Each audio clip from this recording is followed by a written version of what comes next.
Imagine losing everything you love and still keeping your faith. This is not just an ancient tale. It's an emotional journey that challenges our deepest beliefs. Discover the mysteries of Job, a man who faced the unimaginable and yet stood firm. Stay with us and see how this millennia-old story still resonates powerfully in our lives today. Job was an upright and just man, always striving to live a moral life, and had a very disciplined relationship with God. In the land of Uz, there lived a man whose name was Job. This man was blameless and upright. He feared God and shunned evil. He had 7 sons and 3 daughters, and he owned 7,000 sheep, 3,000 camels, 500 yoke of oxen, 500 donkeys, and a large number of servants. He was the greatest man among all the people of the East. Job's sons used to hold feasts in their homes on their birthdays, and they would invite their 3 sisters to eat and drink with them. After a period of celebrations, Job would arrange a purification ritual for them. Early in the morning, he would offer a burnt sacrifice for each of them, thinking, "Perhaps my children have sinned and cursed God in their hearts." This was Job's constant practice, as described in the first chapter, verses 1 to 5. God highlighted Job's virtues to Satan. However, Satan argued that Job was just only because God had abundantly blessed him. One day, the angels came to present themselves before the Lord, and Satan also came with them. The Lord asked Satan, "Where have you come from?" Satan answered the Lord, "From roaming throughout the earth, going back and forth on it." Then the Lord said to Satan, "Have you considered my servant Job? There is no one on earth like him. He is blameless and upright, a man who fears God and shuns evil." Does Job fear God for nothing? Satan replied, "Have you not put a hedge around him and his household and everything he has? You have blessed the work of his hands, so that his flocks and herds are spread throughout the land." These dialogues between God and Satan are narrated in the book of Job, chapter 1, verses 6 to 10. Satan challenged God, saying that if he were allowed to afflict Job with suffering, Job would turn and curse God. God permitted Satan to torment Job to test this assertion, but forbade him from taking Job's life. "But now stretch out your hand and strike everything he has, and he will surely curse you to your face," Satan said. The Lord said to Satan, "Very well, then, everything he has is in your power, but on the man himself, do not lay a finger." Then Satan went out from the presence of the Lord. These events are described in the book of Job, chapter 1, verses 11 to 12. Job received 4 pieces of news in a single day, informing him that his sheep, servants, and 10 children had died due to marauders, thieves, or natural disasters. One day, while Job's sons and daughters were feasting and drinking wine at the oldest brother's house, a messenger came to Job and said, "The oxen were plowing and the donkeys were grazing nearby, and the Sabaeans attacked and made off with them. They put the servants to the sword, and I am the only one who has escaped to tell you." While he was still speaking, another messenger came and said, "The fire of God fell from the heavens and burned up the sheep and the servants, and I am the only one who has escaped to tell you." While he was still speaking, another messenger came and said, "The Chaldeans formed 3 raiding parties and swept down on your camels and made off with them. They put the servants to the sword, and I am the only one who has escaped to tell you." While he was still speaking, yet another messenger came and said, "Your sons and daughters were feasting and drinking wine at the oldest brother's house, when suddenly a mighty wind swept in from the desert and struck the 4 corners of the house. It collapsed on them, and they are dead, and I am the only one who has escaped to tell you." These tragic events are described in the book of Job, chapter 1, verses 13 to 19. In his mourning, Job tore his clothes and shaved his head, but still praised God in his prayers. Then Job got up, tore his robe, shaved his head, and fell to the ground in worship, saying, "Naked I came from my mother's womb, and naked I will depart." The Lord gave, and the Lord has taken away. May the name of the Lord be praised. In all this, Job did not sin by charging God with wrongdoing. This response from Job is found in the book of Job, chapter 1, verses 20 to 22. Satan appears in heaven again, and God gives him another opportunity to test Job. This time, Job suffers from terrible skin sores. Job's wife tries to persuade him to curse God and give up on life, but he resists and tries to endure his sufferings. Two plots are skillfully intertwined, one celestial and one earthly. The events on earth are the result of something that has already occurred in heaven, just as war on earth immediately follows a conflict in heaven, as in the book of Revelation.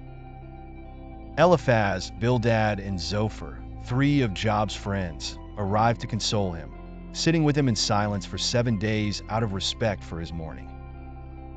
Job speaks on the seventh day, initiating a dialogue in which each of the four men offers poetic descriptions of his problems. Job curses the day of his birth, comparing life and death with light and darkness.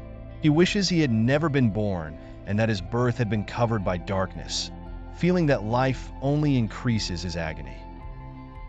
Eliphaz responds that Job, who had previously consoled others, now admits that he had never truly been aware of their suffering.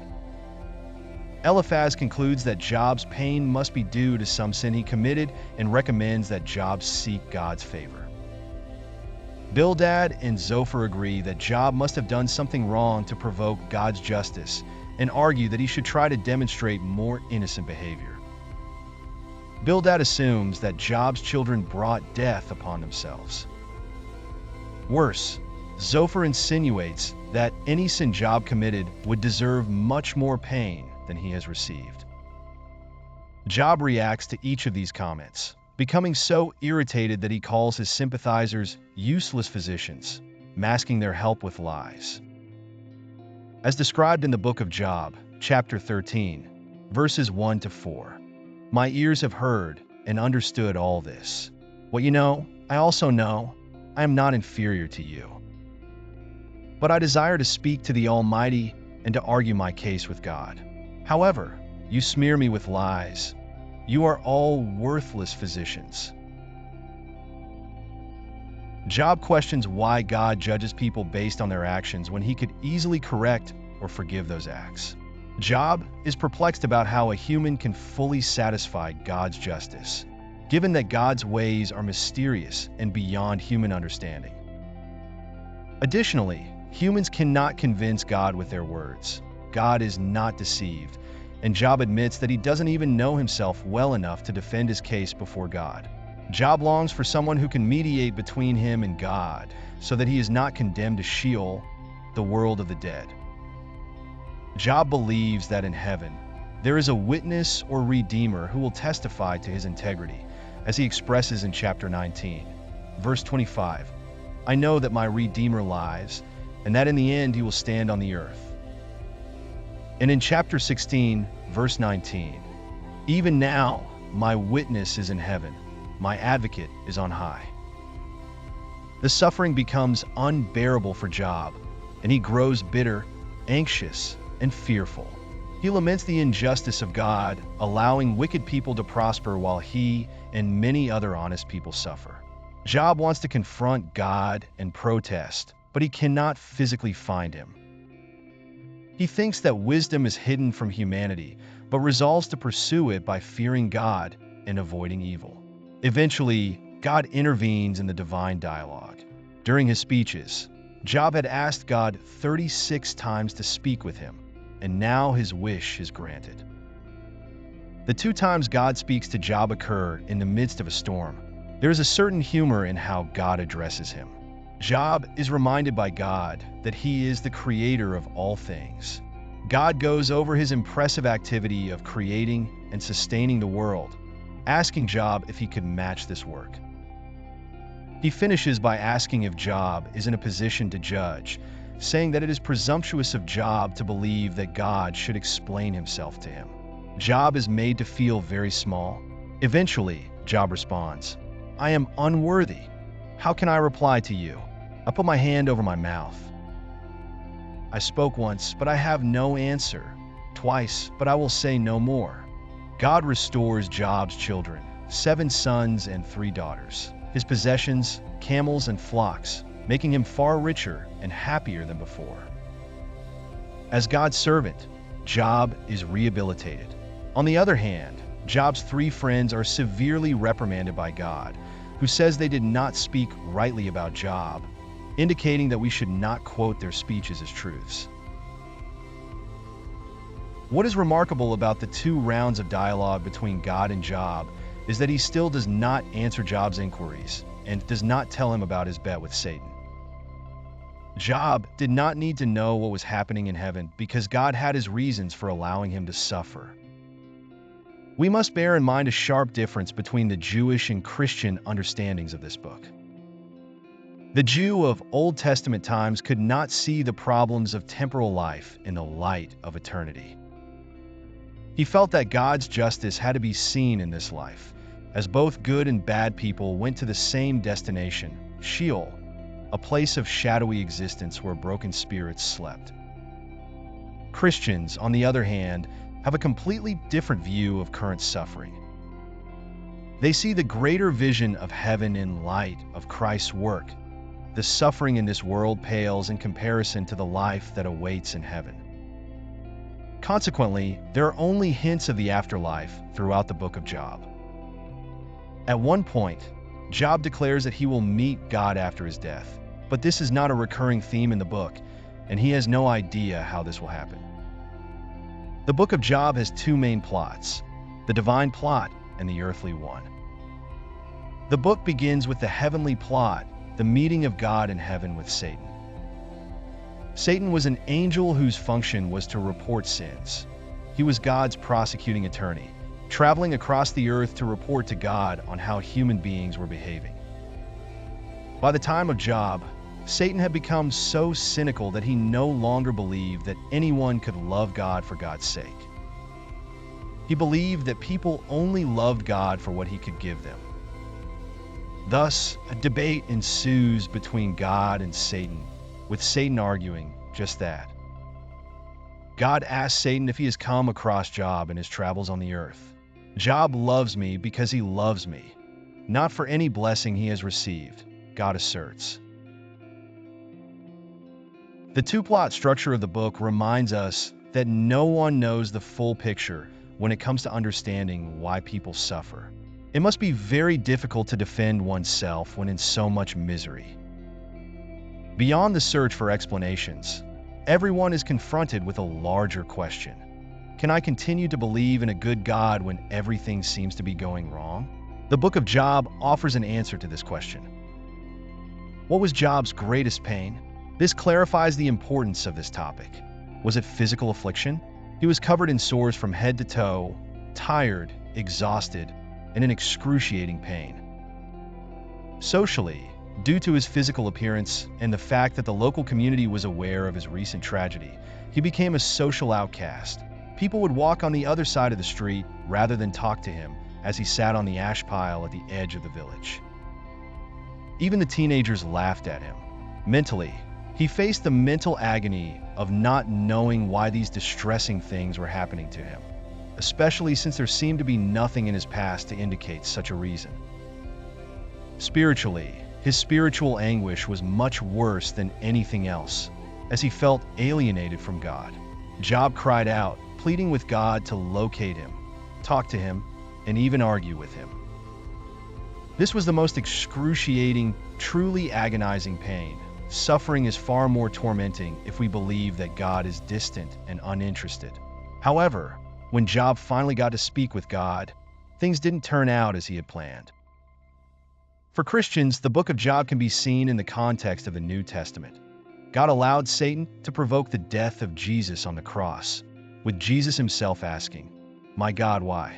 Just like with Job, God did not explain why.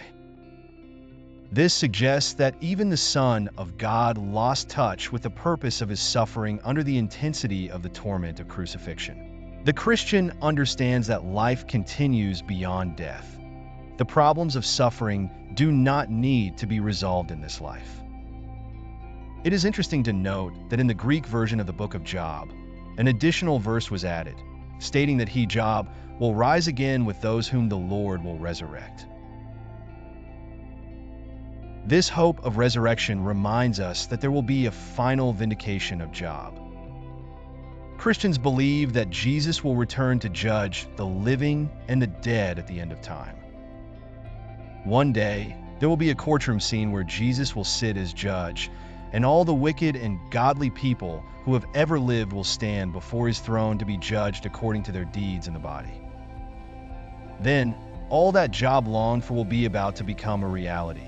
God's justice will be applied to the entire human race in a public vindication of righteousness. We have just explored the depths of Job's story, a journey of faith, suffering, and redemption that touches the soul and challenges our understanding. If you felt inspired, intrigued, or even questioning, know that there is much more to discover. Every story we share here is a new opportunity to look within ourselves and at the world around us. Don't miss any moment of these fascinating explorations. Subscribe now, give a like if you connected with today's story, and share in the comments how it impacted you.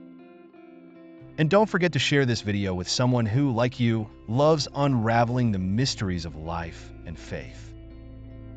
Together, we will continue this journey of discovery and inspiration. Thank you for watching, and until next time.